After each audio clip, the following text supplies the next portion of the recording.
pessoal, Cirilo Cavalho aqui e hoje para falar de geladeira. Do meu lado estou com uma geladeira bem famosa, por sinal, a ROC 35 Pro da Smalltech. É a primeira inverter em uma porta só e acabou virando a geladeira mais econômica do Brasil. Tanto que a Smalltech comprou o domínio geladeira-mais-econômica.com.br. Confiram lá, vocês vão ver que é essa geladeira que está aparecendo por lá. Vou passar por todos os detalhes que a gente viu nos testes e comparar também com outras de uma porta que estão no mercado. Vamos lá!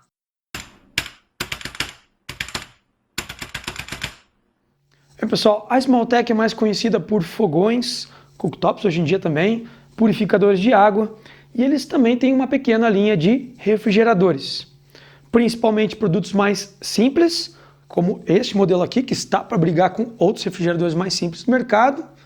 Mas o grande destaque dele é que colocaram um controle no compressor, algo que normalmente a gente vê em refrigeradores mais caros, mas aqui, para conseguir chegar em níveis de consumo mais baixo, fizeram isso num produto mais simples. É uma proposta ousada porque envolve custo nesse processo, mas ainda assim, colocando na balança, você economiza em casa, pagando de repente um pouquinho a mais para ter isso no produto. Eu digo um pouquinho a mais, porque eu estava pesquisando os preços do Smalltech recentemente, e ele está aí próximo de Consul, Electrolux, às vezes R$50 a mais, às vezes R$100 a mais. Então, links de preço aqui do lado, pesquisem ali, fica mais fácil, porque fica mudando o preço toda hora, mas saibam, está muito próximo dos valores da categoria. É o tipo de produto que não se espera muito no design, é bem simples, chapa metálica na frente, nas laterais, no topo, como todos os refrigeradores basicamente, detalhes plásticos aqui em cima, nas dobradiças, é um marrom, meio argila, acinzentado, não é feio, mas também não se destaca, também tem essa cor nos pés e basicamente é isso. O acabamento é razoável, a pintura é boa, mas o encontro das peças deixa a desejar. Nos únicos pontos onde colocaram algum tipo de nervura, aqui na frente, fica um pouco de frestas, tem peças que têm um pouco de folga, parecem mal encaixadas, a junção das chapas de metal no topo ficaram com uma leve deformação, parafusos aparecendo, mas gente, é para um produto mais simples, então eu diria, o acabamento está ok. É uma unidade pequena, tem 1,55 m, vai depender do tamanho dos pés ali, mas você vê que o acesso aqui está fácil e a gente acaba enxergando mais as deformações no topo, que muitos refrigeradores maiores a gente não enxerga. Embaixo ele tem pés bem altos, chega a dar 10 centímetros. Um aspirador robô pequeno até vai passar por baixo e fazer a limpeza ali embaixo. Esteticamente não me agrada esses pés, mas aí vai muito de gosto, gente. Ele cabe facilmente em qualquer canto, tem somente 54 centímetros de largura, 62 de profundidade.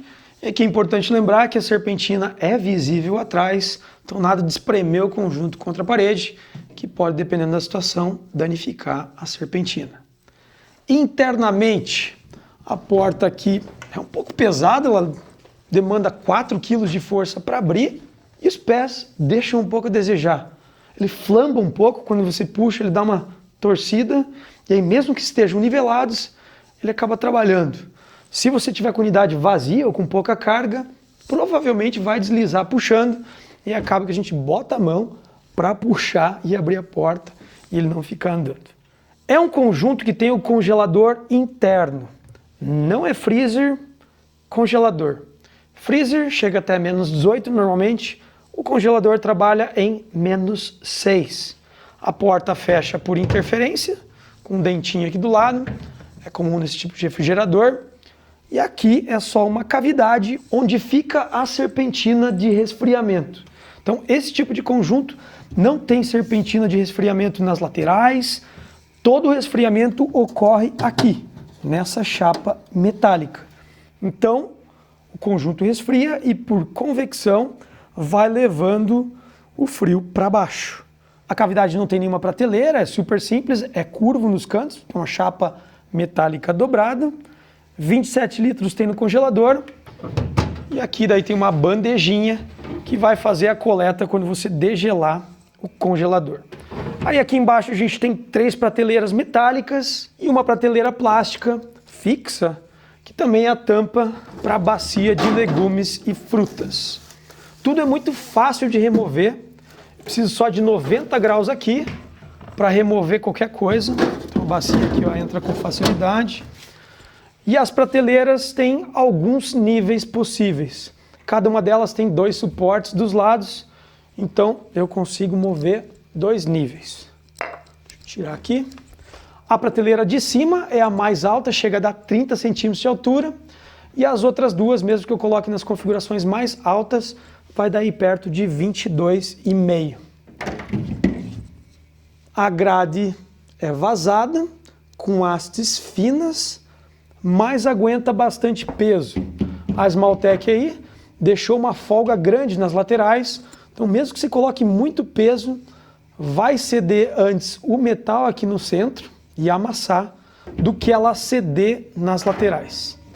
Na porta tem 3 prateleiras, são peças similares umas às outras. A de baixo é um pouco mais alta, para aguentar garrafas maiores e não tombar para frente. As outras aqui ainda tem uma folga grande para cima. Essa do meio você ainda tem 2 níveis possíveis.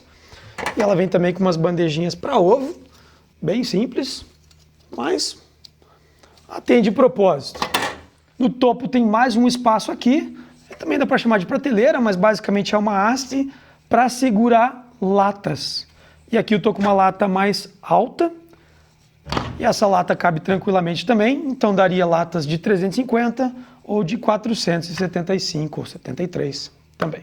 Na lateral aqui é onde fica toda a eletrônica do conjunto. É extremamente simples, esse tipo de refrigerador é bem simples. Termostato eletromecânico, liga, desliga da luz e a luz lá atrás, que por sinal é uma luz incandescente. Então, fácil de encontrar por aí. Se de repente encontrar uma com maior potência, pode até colocar.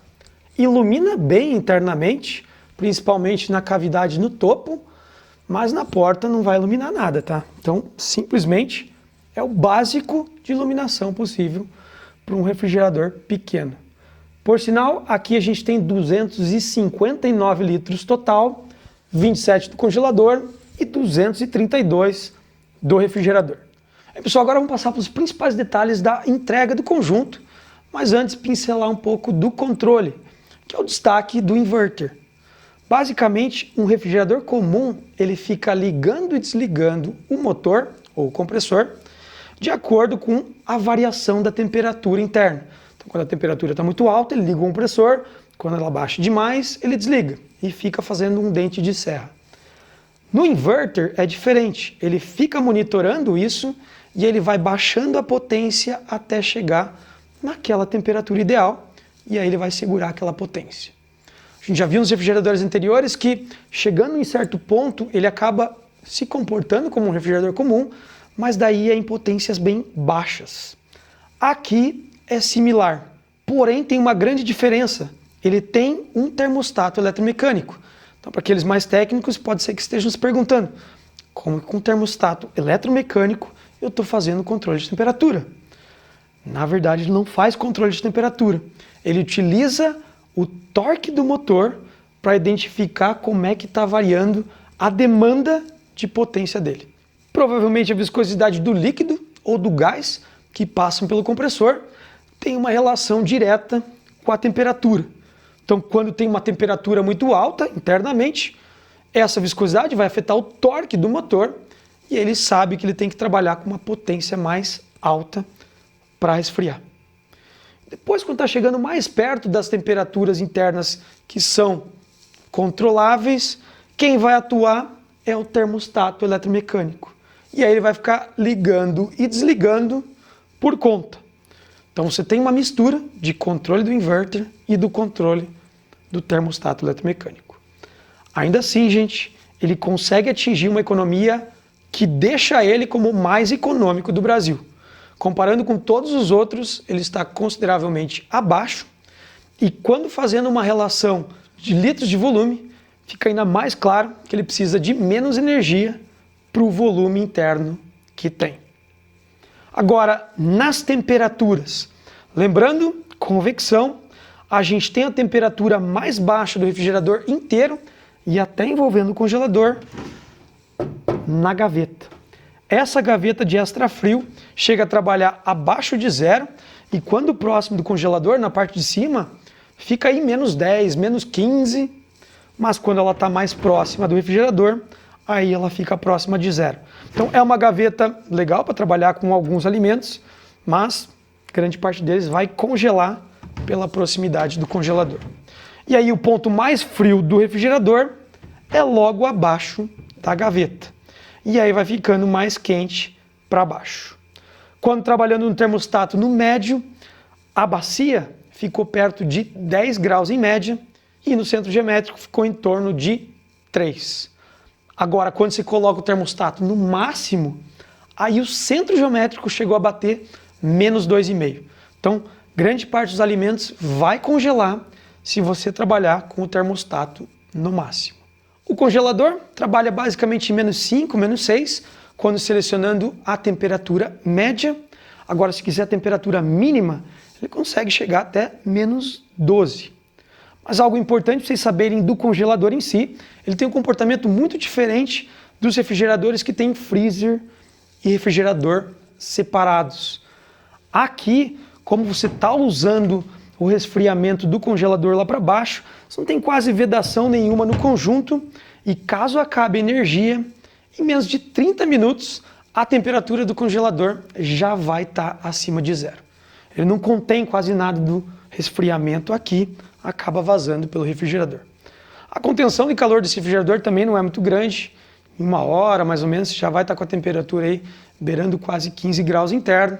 Algo importante para saber aqui também, ele não tem degelo, é uma unidade que quando você precisar descongelar, porque como ele não é frost free também, ele vai acumulando gelo internamente, rapidamente, por também não ser todo vedado. E aí para você fazer esse degelo, você tem que desligar da tomada para conseguir degelar tudo, cair dentro da bandeja e aí você tirar essa água em excesso. Essa é uma das partes mais chatas da limpeza. Para explicar o degelo rapidinho, ele tem uma resistência e quando você aperta o degelo, ele derrete tudo do freezer ou do congelador, sem você precisar desligar o refrigerador por completo. Fora isso, ruído. Não sei se vocês estão escutando o ruído, o microfone está por aqui. Fica em torno de 39 e 41 dBA, não é muito, mas o ruído é um pouquinho mais agudo do que grande parte dos refrigeradores. Então, para muitos pode ser que seja mais perceptível. Mas não é chato, o ruído está na média, se for olhar em termos de dBA, comparando com os outros do mercado. O botão para ligar e desligar é só a luz, ele não vai desligar o compressor quando abrindo a porta. Estou com ele funcionando aqui, e o compressor nem sabe que a porta está aberta. Fora isso, eu falei um pouco de limpeza. A unidade em si é simples de limpar, pintura é boa, as frestas, espaços aqui não vão ter muitas complicações. Realmente, a maior complicação está na questão do degelo. E em questão de segurança, não é uma unidade que vai aquecer ao redor. Vale cuidar com a fuga de corrente atrás. Se você não tem aterramento em casa, a fuga de corrente lá está bem alta. Então, desliguem da tomada antes de acessar a área traseira. Ele tem 1,50 m de cabo, então pode ser até que o cabo fique ali perto da área traseira. Então, puxem levemente o conjunto, sem encostar lá atrás, e aí desliguem da tomada. Por segurança, provavelmente não vai dar choque nem nada, mas dependendo das condições, pela corrente de fuga que vimos, é possível. Resumindo, pessoal, é um produto de entrada no mercado, simples, mas que tem um benefício real bem importante. Baixo consumo de energia e abaixo dos outros na mesma categoria. Imagino que a Smalltech está se preparando para a norma de 2026, que vai afetar todos os refrigeradores do mercado, onde envolve consumo de energia. Provavelmente alguns nem vão ser possíveis vender mais, mas imagino que esse conjunto aqui já vai se indiciar na norma de 2026. Resta saber se interessa o conjunto em termos de design, em termos dessas limitações, mas no geral cumpre bem o básico. Quer colocar no Airbnb e não gastar muita energia? Pode ser uma alternativa. O que vocês acham? Aqueles que têm, comentem. Nos vemos na próxima. e até mais.